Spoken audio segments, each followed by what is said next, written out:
Hello, everybody. Welcome back to another episode of the Bodacious Rant. It only feels like yesterday we just dropped our Obi-Wan Kenobi episodes 1 and 2, and guess what? We're talking about more. Another episode of Obi-Wan Kenobi. And before we get started in the spoilers, we're just going to jump right into them.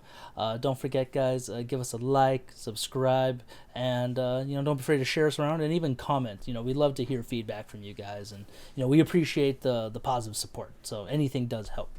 Yeah, and then of course we want to know what you guys think of the series so far, since we are at the halfway point now at this time. Exactly. But let's get started. So this one was definitely more after the way the last one ended off. It's definitely a little more Vader centric, which by all means is not a bad thing. To be honest, after this episode, I wouldn't mind if we had a whole Vader series, like exploring his adventures, like that Marvel Comics has done in the last few years and stuff, like 20 plus years, just because he's had some epic adventures and stuff by himself, and it was just such a cool opening to Obi-Wan's trying to contact Qui-Gon, and we just see Darth Vader get re-suited up. I thought that was really cool. What'd you think, Bern? Yeah, that was pretty awesome. I mean, we got to see like a brief glimpse of Hayden Christensen, like in the in the what I would call the Deadpool, makeup, like just a burnt scrotum looking dude. Poor Vader. But yeah, I would totally be down for that too. Like to get to see like Prime Vader, like in the early days of the Empire, that would be really cool to see, because we've only mostly seen Vader like in the original trilogy, where he's already like a little bit older and a little bit more seasoned, and really the only glimpse we got to see him in like pretty dynamic action was that one hallway scene in Rogue One, and a little bit here in this episode, which we'll talk about in a bit. But yeah, I would totally be down for that, and that whole beginning scene of him suiting up, and it really adds to the point that Obi-Wan made in A New Hope, where like he's more machine than man at this point. Like he has to be literally pieced together to do what he does. So it's like, oh man, like you really see the gravity of what's happened to him. Yeah, and I definitely I like the continuing of Obi-Wan and Leia connecting and stuff, kind of building that almost familiarity for episode 4 when she reaches out to Ben Kenobi, and and it's funny I didn't talk about last one, but the episode before, in which he said, "Oh, you remind me of someone. She's very stubborn. She was really, she was strong long ago." I thought I think it can go both ways, but obviously this episode kind of cemented it. Where I thought he was talking about the Kree's sister, the Queen of Mandalore, years Sabine. ago from. Yeah, I thought I was kind of talking about Sabine, but then obviously this one confirmed. No, he's talking more about Padme. Yeah. I mean, I think, yeah, no, it's just me, Padme. I wish it was kind of that, just because it was kind of confirming more of the, extended universe and stuff from Clone Wars. But we did get a solid Easter egg, which I'll get to in a second. But like expanding on the universe, I thought that the Freck character, like that possum rat looking dude, I thought that was Seth Rogen for a second. But I looked it up and I'm like, that was Zach Braff, which I was like, huh. Their voices sound so much alike, but it wasn't bad. It wasn't. I hate to say it, Flea still got the best cameo so far. That's me just speaking on that one. Yeah.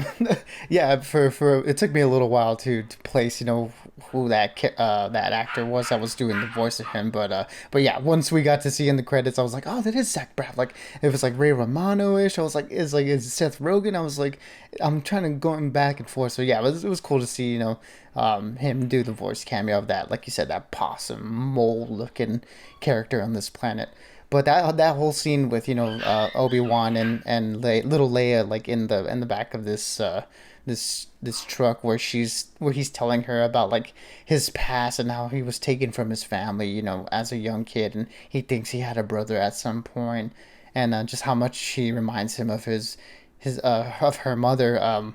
Yeah, it was some really great character work in this brief little scene where they're just going from one point to another. I thought that was some really cool character work, and it does a lot to like strengthen the bond that these two are creating with each other, and gives us a little bit more depth and a little bit context of things we really didn't know about with Obi-Wan.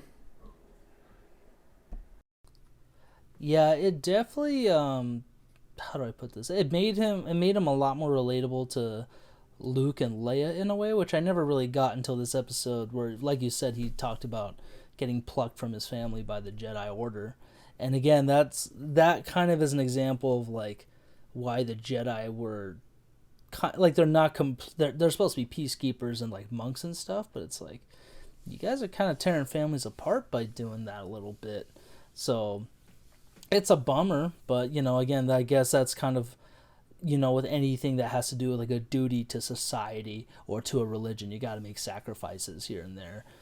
Yeah, Kind just of they had to cut off all emotional connections, which was the very dogmatic way of the Jedi Order. Yeah, it reminded me a little bit of Halo, but Halo was way more messed up about it than this one was. Um, and I'm glad we got to see, even though Obi-Wan hates blasters, he had his John Wick moment, which was a really cool piece of action when he ran to those guards. And then I like that the Really lady. cool seeing that guy get split in half by the laser Oh my gate. god, yeah, I Nice was little, like, really brutal touch. I saw that part and I was like, oh shit, that's gone, he's dead.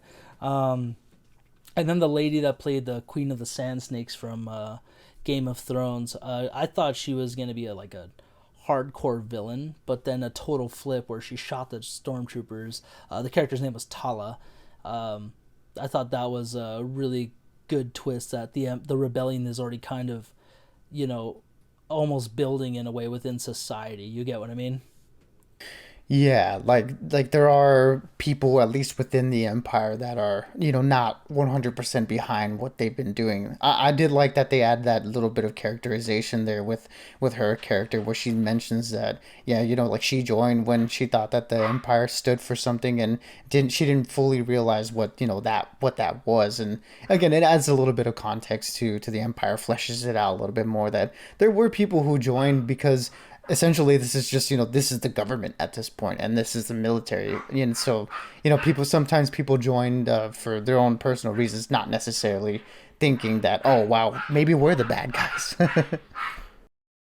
Yeah. I mean, even then, Leia also was like, I thought the Empire was supposed to help, and it's like, well, people like your dad, those are the few. He basically tried to say, yeah, those are the only good people in the world, but even then, their good won't survive in the Empire, just because he got to see what the transition from that. Um, and then what else happened? Again, just and then Reva's storyline with this one was pretty cool too. The little scenes that they have with the Inquisitors where she's talking to Vader, basically trying to do that, seize that power grab, made it seem like Obi-Wan killed the Grand Inquisitor, which I was like, oh, that's how you're playing it. Um, I'm liking the little like I power like the dynamic with her and yeah, Sun King's character. the infighting between the Inquisitors. That's a power struggle. Exactly, and it's I don't know how I feel about Sun Kang's his makeup and stuff. It just kind of throws me off a little bit, especially compared to the animated character. But it's so hard to translate that look into live action. Um, Yeah, with like a lot of the other designs in the Clone Wars and the Rebels series, it's a hard to make a one-to-one translation. His look is okay for me. I dig his voice though. Like they add a little bit of modulation to it, and it sounds really good. Like on my on my sound bar. So it's like okay, like that adds a little cool, bit of a cool element to him. But yeah, other than that, it's just like like I dig more the dynamic of the two characters more so than I just dig his character itself. yeah, exactly. I'm liking the Inquisitors so far. They're not so much just like cannon fodder, I guess, or they're not like they're very much actual characters compared to the flag stompers, and even though that's like a Captain America story, this is still it's just good writing for them so far. Um, and this ending went so crazy. Just when the Inquisitors arrive on the planet that they're on, and I didn't expect Vader to come out right here, but that was a crazy just Yeah. when he has like almost like a heart attack kind of feels like what's wrong, like Ben, what's going on? And that's when you see Vader just straight up walk through the town, start force choking people, and him and Leia have to split up. Like, okay, you go to the port, I'll be right behind you, and we man, it's like we were joking about how last episode he was kind of hurt like fighting these guys, hand to hand combat and stuff. But I didn't realize how out of shape he was fighting Vader. Just his swordsmanship and stuff is just you know very much like the Dark Knight Rises like line where it's like pieces cost you your strength, victory has defeated you. Except he lost and he's just losing everything. And I really love the size difference between like Vader and him. Just that overpowering like shot of him like really forcing the saber down him. Just like I said, it just got me all excited. I was like, man, this is Obi. You're getting old, dude. You can't keep up with him. The youth has got you. Yeah, I mean, it really went a long way to show just how different their life paths had taken them. That Obi-Wan is kind of, because of the loss that happened in episode 3, we get to see that, yeah, like again, like in practice, him and his lightsaber skills are not up to par of what they used to be, and Vader this whole time has been honing his strength in the dark side, and really on this revenge tour that he's been searching for, and presumably for the last 10 years.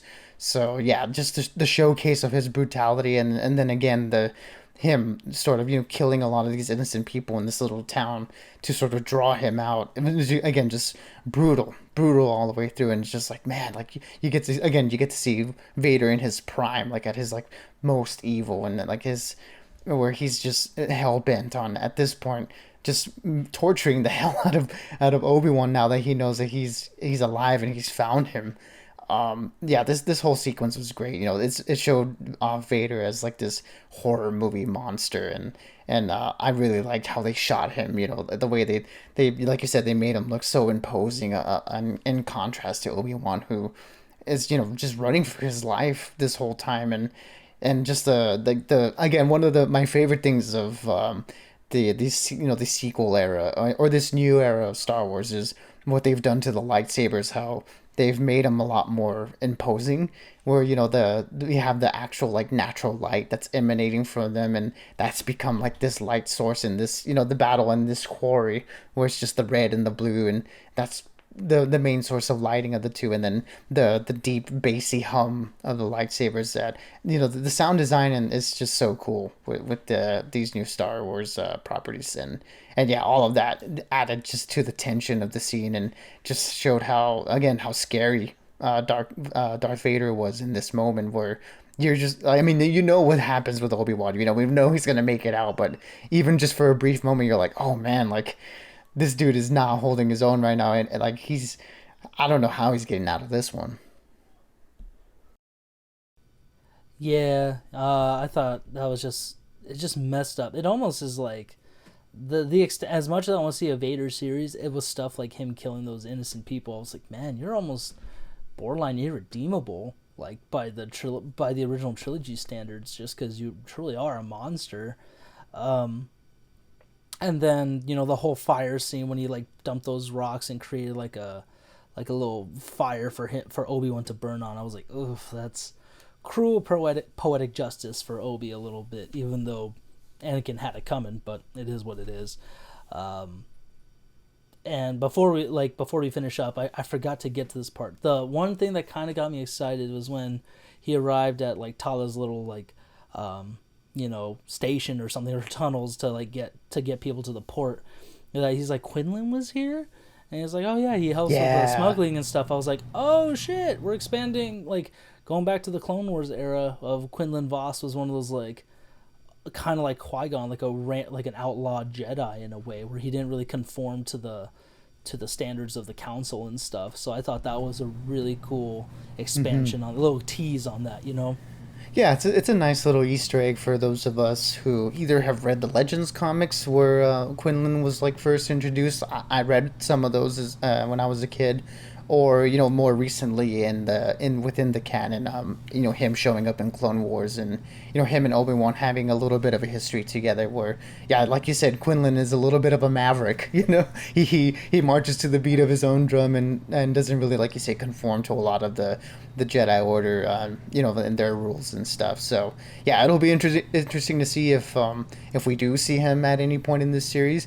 I don't know. I mean, I know that O'Shea Jackson is in this show, Lando, and it's possible that he could be him. You know, we don't know for certain, but I mean, I can definitely see him playing him. But I guess we'll find out pretty soon. But yeah, it would be cool to see him. But if not, it's a nice mention that he's still out there in the universe, you know, operating in some way or another.